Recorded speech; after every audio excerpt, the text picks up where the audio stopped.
Thank you, Brother Williams. As I said last month and just previously, that we have a guest. He's on the telephone line from California, and he is a co-author of a book entitled Why We Will Never Win the War on AIDS. His name is Bryan J. Ellison, and he co-authored this book with Dr. Peter H. Dunsberg. And Dr. Dunsberg is a professor at the University of California at Berkeley. And Dr. Bryan Ellison, Mr. Bryan Ellison, a doctoral student, was one of his high achievers students at the University of California at Berkeley. So we're happy to have Mr. Ellison with us this morning to deal with this very controversial and important subject. Can you hear me, Mr. Ellison? Yes, I can, and thank you. I'm glad to be here. Good, good. Would you like to give us a little bit more detail about your background and association with Dr. Dunsberg? Well, until recently, I've spent several years at the as a doctoral student, as you said, at the UC Berkeley, studying viruses and molecular biology, which is the science of studying DNA and genetics and viruses and cell culture and that sort of thing. So we've been working on studying cancer and AIDS in particular, which is where in studying AIDS we became, Dr. Dunsberg and then I, in joining him, became very controversial, and I ended up losing my PhD even after 5 years, and Dr. Dunsberg ended up losing his government research grant because of the discoveries that we made. Why do you suppose there's such resentment and opposition to you and Dr. Dunsberg as a result of your studies concerning HIV and AIDS? Well, the war on AIDS this year, as a result of pressure from President Clinton, is now costing the U.S. taxpayers, just through the federal government alone, some $7 billion. That's a lot of money, and it's a lot of power. That money is being spent through 4 or 5 federal agencies primarily, or maybe 6 federal agencies. And the research money is coming mostly through the National Institutes of Health and the Centers for Disease Control and a couple of other agencies. And this money has bought scientists.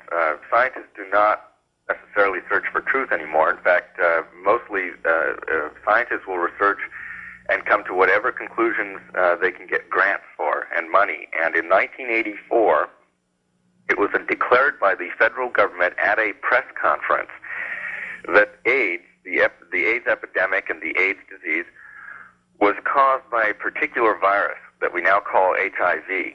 That was announced at a press conference by scientists who then, that afternoon, got the patent on the virus and on the test for the virus, and has become very wealthy since that time selling the test for the virus. But there had been no scientific studies at that point that showed that this virus was the cause of AIDS.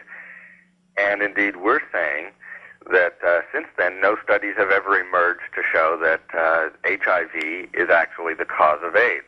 In other words, there's now good reason to believe that we found the wrong cause of AIDS, and that the $7 billion spent this year in the war on AIDS, the $30 billion spent up to this date on the war on AIDS, which is all being spent to study this virus, is barking up the wrong tree. It's actually a wild goose chase designed for political reasons to chase this virus when in fact something else causes AIDS. Are you and Dr. Dunsberg the only people, noted scientists, or people in the medical field, or virologists that hold this position? No, in fact, that's a wide misperception, is that we're the only ones. There are now over 200 scientists and medical doctors who have broken with the dogma of the scientific establishment and have begun to challenge this idea that HIV causes AIDS over the last several years. The list of scientists now includes top people, Nobel laureates, members of the National Academy of Sciences, and Dr. Duesberg is himself a member of the National Academy, but several other members as well. People who've received the Lasker Prize. Albert Sabin, who was the inventor of the major polio vaccine. A number of the very top scientists and medical doctors in our society today, over 200 of them, have now stepped forward to say that they're no longer convinced that we have the right cause of AIDS. Dr. Duesberg and others now believe that they may be right, that in fact the government has been chasing the wrong cause for over 11 years, and that this is worth a lot of money, and that there's a political agenda at stake. But because these scientists are now speaking out and challenging the official view of AIDS, it's beginning to threaten the financing of the war on AIDS. If this information were to get out, President Clinton's war on AIDS would collapse almost overnight, and we would find out that we have been talking about condoms and birth control and other topics that are inappropriate for school. We've been talking about these topics now to grade school children on the excuse of protecting them from AIDS and from the deadly AIDS virus, when in fact that AIDS virus may not cause AIDS after all. What research or information led you to this position that you now hold? We have discovered HIV is a virus that in fact, one would expect not to be the cause of AIDS. It is, in fact, a type of virus that we've been studying since the 1910s. It's called a retrovirus, and it's the sort of virus that has become very familiar to scientists. It's the subject of textbook studies. I've studied retroviruses from animals. And one of the most unique and distinguishing features of retroviruses, as opposed to many other categories of virus, is that they do not cause disease. They don't kill or destroy tissues in the body. They don't kill cells. In fact, I have grown HIV in T cells. T cells are the white blood cells of the immune system that help you fight off infection. According to the official scientific view, if you are infected with HIV, it infects your T cells, destroys them, gets rid of your immune system, and leaves you susceptible to opportunistic infections that finally kill you off, like pneumonia. A lot of money on testing for it, and public health officials find that convenient because if they can declare it, for example, to be a sexually transmitted virus, they can now use that as an excuse to begin talking about very inappropriate subjects to very young children in school, and the AIDS epidemic has been used as that kind of excuse. Well, let me ask you this. Is it certain that a person who is HIV positive will develop AIDS? Not at all. This is another very big myth, is that if you get infected with HIV, you are doomed to AIDS within 10 years. The fact is that there are 13 or 14 million people on this planet who were already HIV positive at least 10 years ago when we first had the test available. They may have been HIV positive longer than that. In fact, there's reason to think that these people may have been HIV positive all their lives, many of them, or most of them, and inherited it from their mothers. Of these 13 or 14 million HIV positives who've been HIV positive for at least 10 years, 95% or more have never developed AIDS. Never. That's in at least 10 years. That we're including Africa, Europe, the United States, Thailand. Wherever you go in Africa, there are 6 to 8 million people with HIV, and only a few 100,000 of them, maybe 300,000 or so, have actually developed anything that is called AIDS. And what they get in Africa is very different than what's gotten here in the United States. Over there, it's a different set of diseases. They get very different diseases than homosexuals get in this country.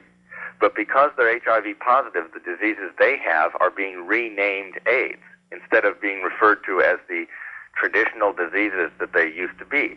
These are not new diseases. They're just being renamed AIDS. And in the United States, among male homosexuals, we have yet a different set of diseases that are also being called AIDS in people who are HIV positive, and yet most of these HIV positives are not becoming sick.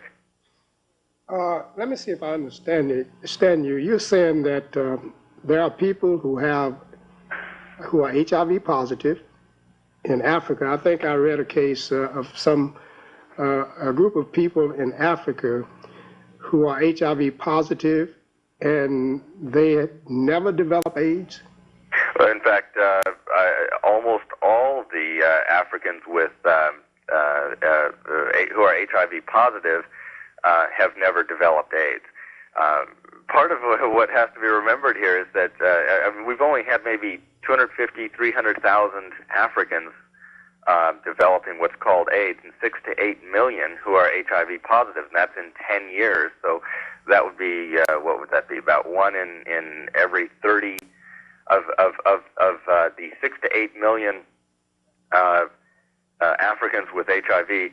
That means that 1 in every 30 is, or in other words, less than 3%, is developing AIDS or has developed AIDS over the last 10 years. So 97% of HIV positives in Africa have never developed AIDS. And we have to remember that being HIV positive does not mean you have HIV, the so-called AIDS virus. HIV positive means that you test positive for antibodies against the virus. Antibodies are made by you, your body, and your immune system to protect you from viruses. Most of us were infected with chickenpox, or maybe even measles, but at least chickenpox when we were younger. Chickenpox is a virus that infects you when you're young. Then your body makes the antibodies against chickenpox, and the virus goes away, usually forever. We have now the antibodies. Those of us who were infected with chickenpox when we were young now have chickenpox antibodies. If you were to test us, you would say we are chickenpox positive because we have the antibodies. But that doesn't mean we have the disease anymore. The virus is gone. It's the same in HIV positive patients.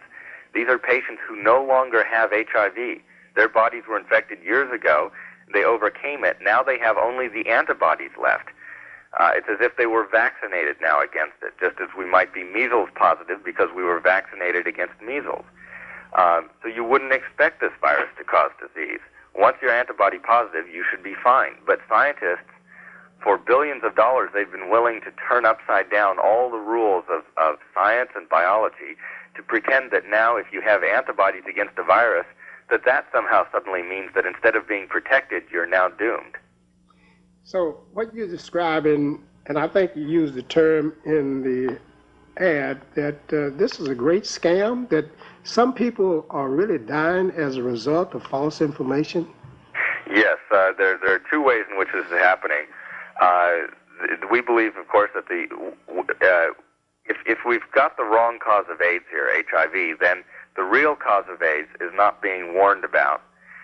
And secondly, the treatment itself, and I'll discuss that first before talking about the real cause of AIDS, the treatment itself, we now believe, since 1987, has itself become a cause of AIDS. The treatment is a drug called AZT, or azithromycin. It's a very powerful chemotherapy drug, and I think most people know or have heard of or know of cancer patients who are on chemotherapy. Chemotherapy uses some of the strongest, most toxic chemicals ever known to man. In fact, the very first chemotherapy was mustard gas, the poison used in World War I. And AZT is such a chemotherapy. It's designed to kill growing tissues, such as, for example, cancer. Patients who are on chemotherapy, though, the side effects are just horrible and tremendous, and doctors usually hope that the chemotherapy will kill off the cancer at a faster rate than it kills off the patient. But, of course, it destroys all growing tissues, and parts of your body are made of growing tissues. Your blood supply is constantly formed of new cells that are being turned over and new ones are being created. So if you take chemotherapy, sometimes you need blood transfusions. Your immune system, your T cells are destroyed by chemotherapy. The lining of your stomach and your intestines, your skin tissues, your hair follicles. Cancer chemotherapy patients lose their hair because the chemicals destroy the hair follicles. It destroys all kinds of tissues, and this is why cancer patients on chemotherapy taking these chemical drugs waste away and look very, very horrible. And in fact, it's well known that among cancer patients taking chemotherapy that they have always been getting AIDS-type diseases, like AIDS-type pneumonia, pneumocystis carinii pneumonia, and so forth. because their immune systems are so destroyed that they are now susceptible to infection. AZT is a chemical that was originally designed as chemotherapy for cancer. It was so toxic that it couldn't even be approved for fighting cancer in the 1960s, so it stayed on the shelf. In the 1980s, the drug companies looked at this drug and said, look, we've already spent all the money to develop this drug. Why not just go ahead and get it approved for AIDS treatment? So all the normal requirements were suspended. Pressure from the gay lobby forced the FDA, or in cooperation with the FDA, caused the FDA to bypass the normal testing requirements. Even though AZT showed up as being very toxic, they terminated all the studies early and went ahead and put AZT on something called the fast track for approval, so as to get it approved as the only legitimate therapy for AIDS and even prevention for AIDS in healthy HIV-positive people. Today, healthy people who are only HIV positive and have no reason to think that they, if you look at it, there's no reason to think that they're going to die of AIDS ever in their lives, are being pushed to take AZT now, this very toxic chemotherapy, by doctors. This includes hemophiliacs and homosexuals and heroin addicts and other people who just are HIV positive, maybe got the virus from their mothers. In fact, now there is legislation before Congress, or before various legislatures, that would require all pregnant mothers, 4 million a year, all pregnant mothers would have to be tested for HIV antibodies, and if they're positive, while they're pregnant, they would have to take this very toxic chemical that destroys all growing tissues, including the baby growing in the womb. And they would be forced to do so, all on the basis of this drug that is very toxic, and yet was approved for political reasons under gay lobby pressure. I've got two questions with reference to what you've just said, but I think it would be beneficial at this point to tell us the account of baby Lindsay, page 197 in your book. Are you familiar with that? Lindsay Nagel? Yes. Right. Lindsay Nagel was a very classic case. Her parents got in contact with us about about 3 years ago, I would say. What had happened was Steve and Cheryl Nagel of Minnesota had adopted a baby who was just a few months old from an orphanage in Romania, and they discovered shortly after bringing her back to the United States that she had been transfused with blood at some point under the Romanian medical system, and it turned out that young Lindsay was HIV positive.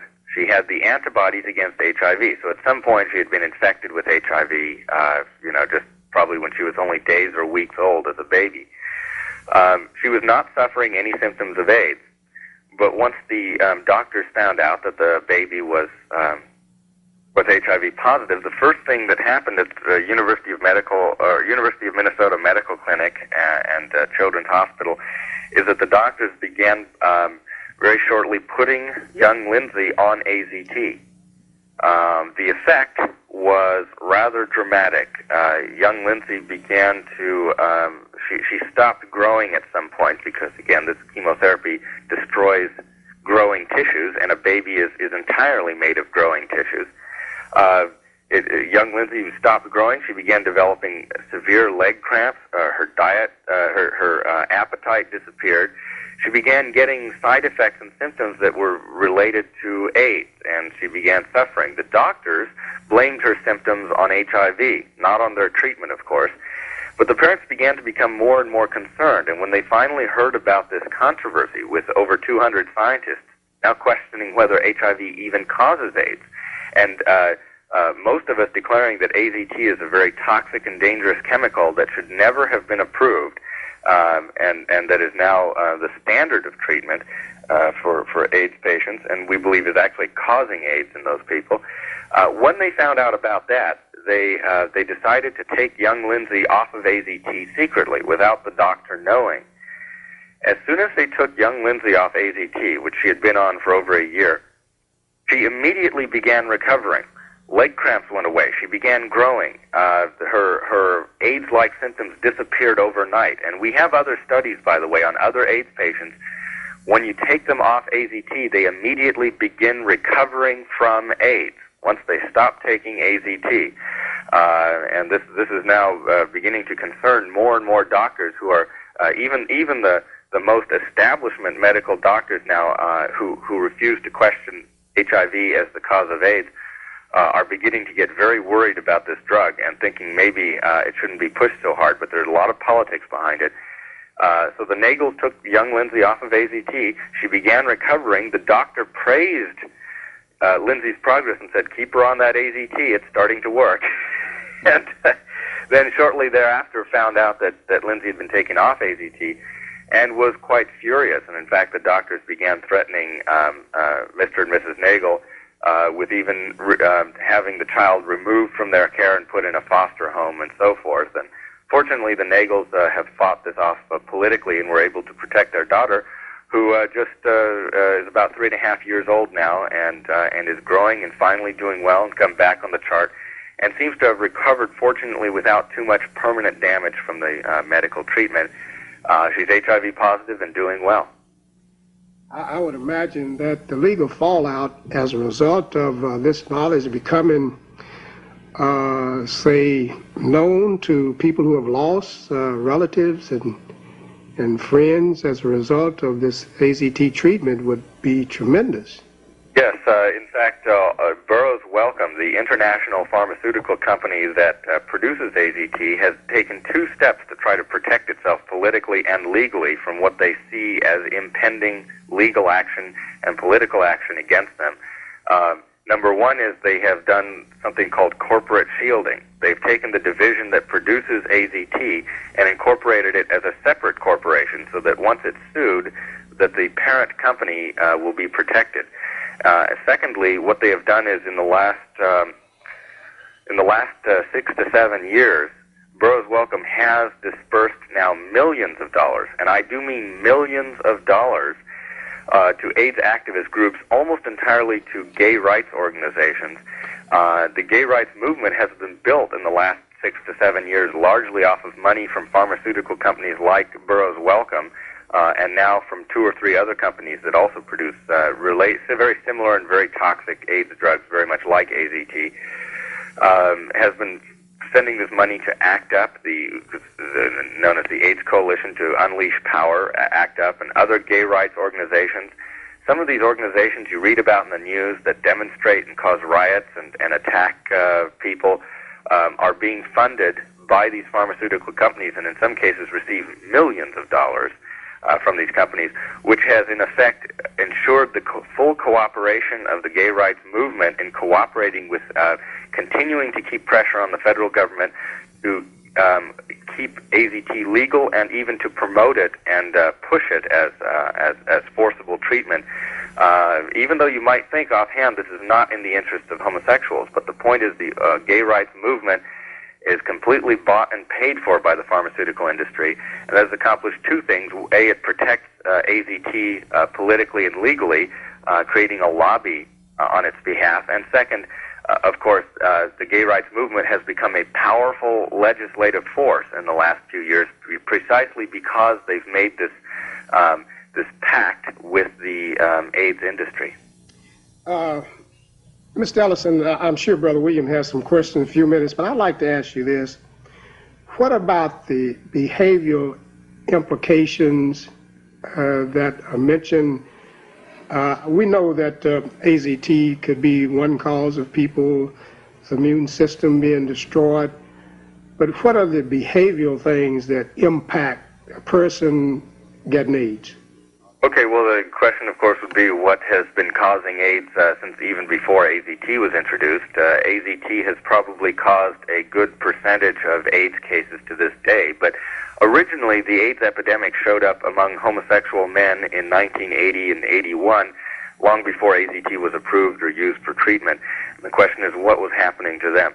What most people don't realize is that, and this is a fact that has been kept hidden by the homosexual community in this country and in Europe, because it's a very embarrassing fact. And in these days when gay rights are being pushed as a political agenda, it's not something that gay rights activists want the average member of the public to know. Most people are aware that fast-track male homosexuals these days are very sexually active, that they are in the bathhouses and the sex clubs and discos. What most people don't know, in addition to this promiscuity, is that the promiscuity is so intense, in many cases involving dozens of partners in a single evening and hundreds to thousands of sexual partners with each year, is that this kind of intense sexual activity is accompanied by chemicals to make it possible. Drug abuse is probably more severe among male homosexuals in this country than in any other part of the population. Male homosexuals will go into the bathhouses in the evening. They will take cocaine, amphetamines, methamphetamines, and other drugs to get going and to get stimulated and to make them able to carry out their promiscuity. Then they take drugs like very, very toxic drugs like poppers, which are alkylated nitrites, and they take ethyl chloride that facilitate, that actually make it more possible for them to carry out types of sexual activity that are unique to homosexuals, which are otherwise normally physically not normal and not natural and possible unless you're taking these drugs. And then finally, to wind down, they'll take yet other drugs. Instead of stimulants, they'll take downers and tranquilizers and maybe heroin and various other drugs. So that in the course of an evening, a typical fast-lane male homosexual will have consumed a number of drugs, some of them extremely powerful drugs, some of them very toxic like the poppers, which we believe cause the skin cancer known as Kaposi sarcoma in gay men that is called an AIDS disease, and yet it occurs not among other AIDS patients, but almost entirely only among homosexual men, who are really almost the only people in the population who use the drugs known as poppers, or the drugs, the ethyl chloride drugs. And these drugs make possible the whole lifestyle, but what they don't want to acknowledge, and what most people don't realize, is if you're using those levels of toxic drugs and in those combinations for 7 to 10 years, by the time you've gone that long, those drugs have completely wiped out the immune system. They have destroyed the body. Very few people can use drugs for that long without being completely, their total physical health wiped out after a while. And what we're looking at with the AIDS epidemic, and this was the very first suspicion that crossed the mind of the first scientists who looked at these AIDS cases, was that this was a product of the severe drug use going on in the male homosexual community that is not seen nearly as much anywhere else in the population. Even with the widespread drug abuse today, none of it is as severe as among male homosexuals in particular, more than even female homosexuals because of the promiscuity and so forth. And that was, in fact, the very first thing that was suspected as the cause of AIDS before a political decision was made that this epidemic should be blamed on a virus and should believed to be infectious, that we can all catch it. That's the propaganda from the federal government and from the gay rights lobby, is that AIDS is a disease that anybody can catch. You could be middle class, heterosexual, with a family in the suburbs, going about your business in a normal way. You can be a Bible-believing person going to church. You too can get AIDS. That has been the propaganda now for 10 years because they want to believe it's a virus. And when we talk, one of the sources of opposition we get as scientists trying to point out what we believe to be the cause of AIDS here, based on some very powerful evidence that has been uncovered in the last several years, and which we summarize in our book, that every time we talk about it, one of the leading sources of opposition, other than the federal AIDS establishment, is the gay rights lobby, which receives, as I've said, a lot of money from the pharmaceutical industry now with regard to AIDS, and a lot of money from the Centers for Disease Control and from the federal government, and who get very angry at us. And this really surprised us at first until we thought about it, who get very angry with us for blaming the victim and for letting heterosexual people, ordinary middle-class folk, off the hook to where they don't feel, where we're, in effect, we're letting people know they don't catch AIDS unless they're doing long-term heavy drug use. That last statement that you made, how do people get AIDS? Are there 2 or 3 ways that a person can develop full-grown AIDS? And the follow-up question, can a person who has developed AIDS be healed? Well, Okay, both are excellent questions. So we don't believe you can catch AIDS. It's not caused by any virus at all. That, in other words, the virus is the HIV is the fourth virus blamed for AIDS. In fact, before then, the virus hunters, who are the most powerful men in the biomedical research establishment, were trying to blame other viruses for AIDS. First, they chose cytomegalovirus, which causes a disease that's not unlike mononucleosis, but they also wanted this virus to cause AIDS. Then they switched to Epstein-Barr virus, which does cause the classical mononucleosis that we know about, and that one also they wanted to blame for AIDS. Then they went to HTLV-1, which was a retrovirus and also harmless, but they wanted to blame it for leukemia and then also for AIDS. And finally, they settled on HIV as the virus they're blaming for AIDS. There's no reason to think any of those cause AIDS. In fact, that there's no virus at all that causes AIDS. AIDS is today 90% of AIDS cases in the United States and Europe, unlike in Africa. 90%, 9 out of every 10 AIDS cases, are still men.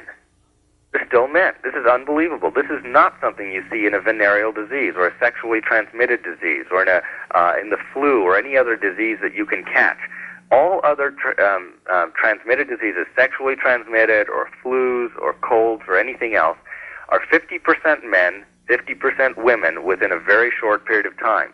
Even the sexually transmitted diseases, including the venereal diseases and hepatitis B, which is bloodborne like HIV, they started out in the gay community, the homosexual community in the 1970s after the homosexuals came out of the closet after gay liberation and began to become sexually very active and promiscuous. They were the first to see these new diseases rise, but very quickly these diseases spread outward. They began to infect healthcare workers treating these homosexuals in hospitals.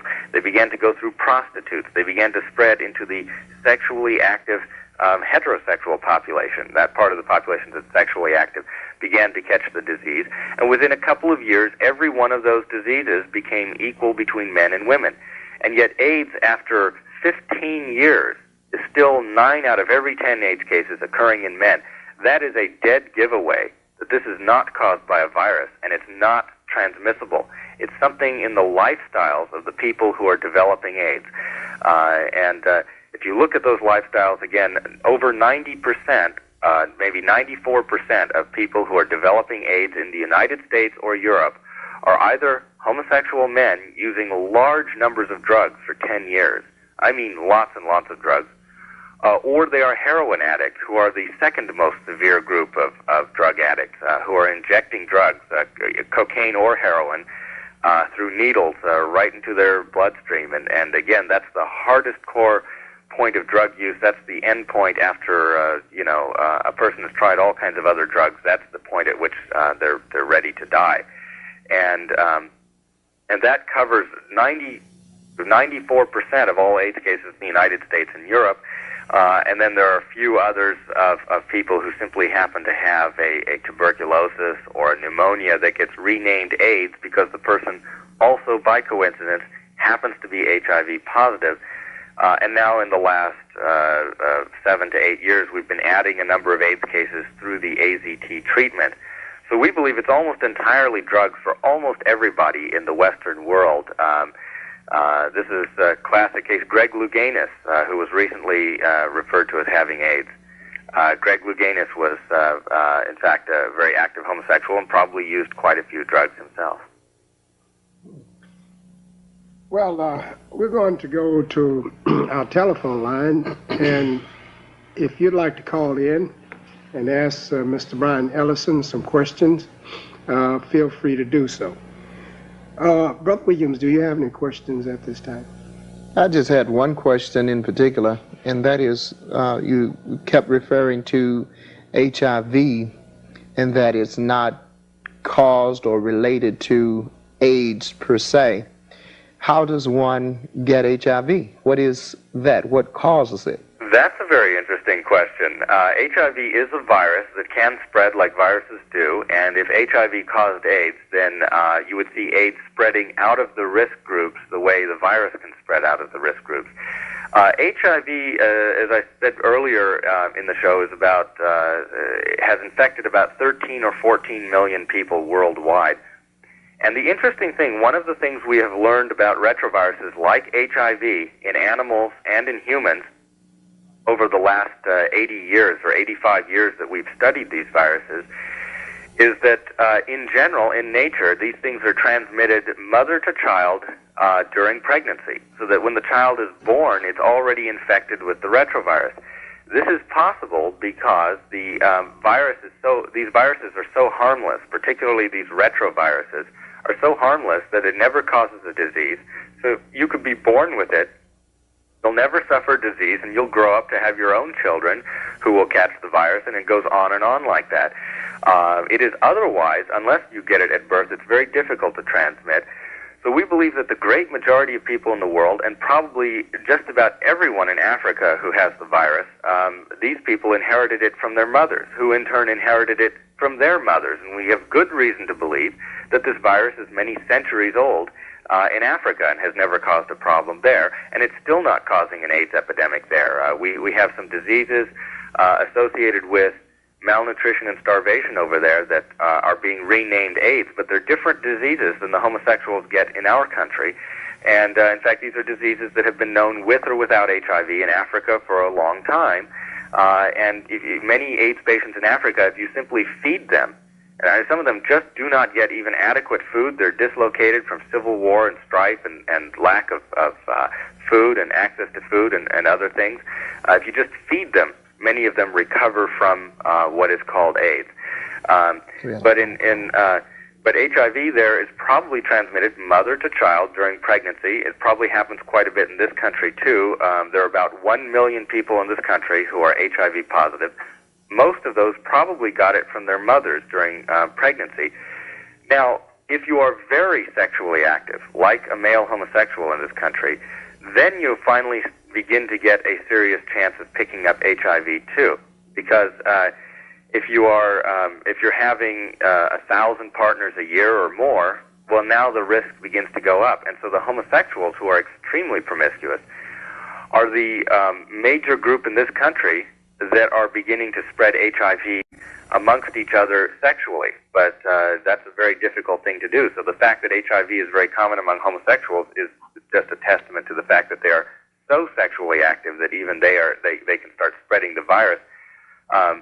But the virus is well outside the risk groups. The virus is 50% of people in this country infected with HIV apparently are men, and 50% are women. That's apparently been true since at least going back as far as 1985, based on all the testing that we've done. And yet 9 out of every 10 AIDS cases are consistently men. Okay. And a virus doesn't in a risk group like men, but this disease, AIDS, certainly is. Okay, we've got a caller. But what you're saying is HIV is transmissible, but AIDS is not. And then we're going to the telephone. We've got a caller that wants to ask you a question. Is that what you're saying? Yes, that's exactly right. Absolutely. Okay. Caller, do you have a question or a comment? Yes, I do. Just a second. Can you hear the caller? Yes, I can. Okay, good. Okay. Am I speaking to Bryan J. Ellison? Yes, you are. I'm calling about why there seems to be a cover-up here, and who is behind the cover-up. If there is actually no such thing as this disease called AIDS, there's only this retrovirus HIV. Why is this not being brought forward to the American public? That's a very excellent question. It's a question we cover in at least 2 or 3 of the chapters in our book because it's so very, very important. As I mentioned earlier, there have been some $30 billion, that's $30